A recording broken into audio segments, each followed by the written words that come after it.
আপনার হাতে থাকা স্মার্টফোনটি বৈধ না অবৈধ তা যাচাই করার জন্য BTRC national equipment identity register NEIR system চালু করেছে। আপনি সহজেই কিন্তু দেখতে পারবেন এখন কয়েকটি পদক্ষেপের মাধ্যমে যে আপনার হাতে থাকা স্মার্টফোনটি বৈধ না অবৈধ। সেক্ষেত্রে আপনাকে যেটা করতে হবে, আপনার আইএমইআই নাম্বারটি বের করতে হবে। কিভাবে আপনি আইএমইআই নাম্বারটি বের করবেন আজকে আমি ভিডিওতে দেখিয়ে দেবো। যদি আপনার কাছে আপনার ফোনের সঙ্গে যে প্যাকেটটা থাকে ওই প্যাকেটের পিছনে যদি আইএমইআই নাম্বার থাকে তাহলে ওখান থেকে আপনি দেখে দেখে লিখতে পারবেন, অথবা খুব সহজে আপনি কিন্তু আপনার ফোনের ডায়াল প্যাড থেকেও কিন্তু আপনি আইএমইআই নাম্বারটা বের করতে পারবেন। চলুন আমি দেখিয়ে দিচ্ছি কীভাবে আপনার ফোনের ডায়াল প্যাড থেকে বের করবেন। দেন আমি প্রথমে যেটা করব, এখান থেকে *#06# দিলে কিন্তু আপনার সামনে এরকম একটা ডিভাইস ইনফরমেশন চলে আসবে। এখানে কিন্তু প্রথমে যেটা লেখা আছে এখানে কিন্তু আইএমইআই অপশানটা চলে আসছে। দেন আপনারা যেটা করবেন এখান থেকে কপি করে নেবেন। দেন কপি করে নেওয়ার পরে আপনারা চলে আসবেন বাইরে। এখন আপনি যে কোনো একটা ব্রাউজার সিলেক্ট করে নিতে পারেন।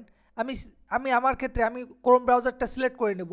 ক্রোম ব্রাউজারটা সিলেক্ট করে নেওয়ার পরে আমি এখান থেকে সার্চ করব NEIR BTRC, ঠিক আছে, .BTRC লিখে দেন সার্চ করব। সার্চ করার পরে প্রথম যে ওয়েবসাইট শো করবে এখানে লেখা আছে বাংলাদেশ টেলিযোগাযোগ নিয়ন্ত্রণ কমিশন, ঠিক আছে। আপনারা প্রথম ওয়েবসাইটটি ক্লিক করবেন।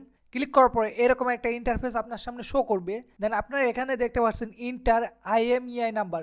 আপনারা যেটা করবেন এখান থেকে আপনি যে আইএমইআই নাম্বারটি কপি করছেন সেটা এখানে পেস্ট করে দেবেন। দেওয়ার পর আপনারা এখানে দেখতে পাচ্ছেন চেক অপশান। আপনারা চেক অপশানে ক্লিক করলেই কিন্তু আপনাদের সামনে এরকম একটা নোটিফিকেশন শো করবে। এখানে লেখা আছে ফোন ভেরিফিকেশন সিস্টেম, ঠিক আছে। এখানে নিচে লেখা আছে আইএমইআই নাম্বার। আপনার এখানে আইএমইআই নাম্বার শো করবে এবং লেখা থাকবে এনইআইআর সিস্টেমে নিবন্ধিত রয়েছে এবং তা ব্যবহৃত হচ্ছে, ঠিক আছে। সো এভাবে কিন্তু আপনি খুব সহজে আপনার হাতে থাকা স্মার্টফোনটি চেক করে নিতে পারবেন যে আপনার ফোনটি বৈধ না অবৈধ। সো ভিডিওটি ভালো লাগলে অবশ্যই চ্যানেলটি সাবস্ক্রাইব করে পাশে থাকা বেল আইকন ক্লিক করে দিবেন। দেখা হচ্ছে নতুন কোনো ভিডিওতে, সে পর্যন্ত সবাই ভালো থাকবেন।